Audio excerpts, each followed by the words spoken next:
যখন বিরাট রোহিতকে আউট করেন তখন আরো বেশি চাঙ্গা মনে হয় নিজেকে। হ্যাঁ, কারণ ওরাই তো টিমে রান করে। টাইগার পেসারের ঝাঁজে রোহিত নেচেছিলেন, বলের মুভমেন্টে কোহলির চোখও উঠেছিল কপালে।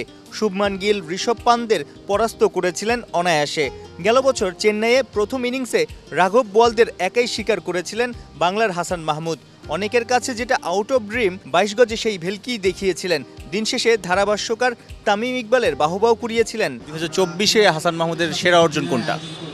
আমি বলবো যে ফাইপারগুলোই আমার কাছে খুব মানে ভালো লাগছে আর কি, টি ইন্ডিয়ার সাথে পাকিস্তানের সাথে। ইন্ডিয়ার ব্যাটিং অর্ডার বেশি শক্তিশালী ছিল না পাকিস্তানের? অবশ্যই বলবো যে ইন্ডিয়ার ব্যাটসম্যানরা অবশ্যই পাকিস্তানের থেকেও একটু বেশি টাফ ছিল, বাট উইকেট নেওয়াটা খুব এনজয়ের। তো আমি যার উইকেট নেই আমার খুব ভালো লাগে। সেরা উইকেট কোনটা?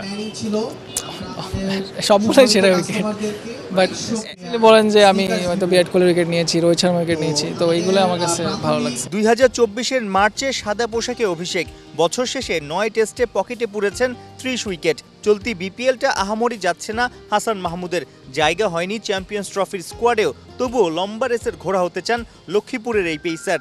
একজন প্লেয়ারের 3 ফরম্যাট ক্রিকেট খেলাটা খুবই মানে কি বলবো ইম্পর্টেন্ট, বলতে গেলেও তার একটা ইচ্ছেও থাকে।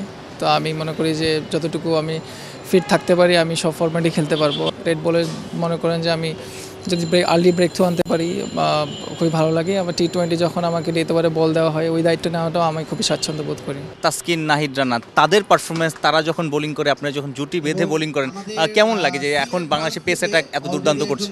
না, ওরা তো খুব ভালো বোলিং করছে, স্পেশালি তাসকিন ভাই, উনি অনেক ভালো কামব্যাক করছে, এখন খুবই ভালো শেপে আছে।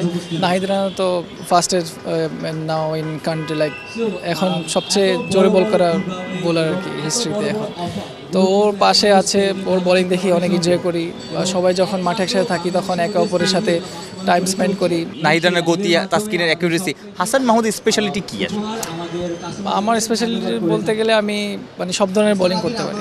সাইফুল রূপক, 71। Thank you.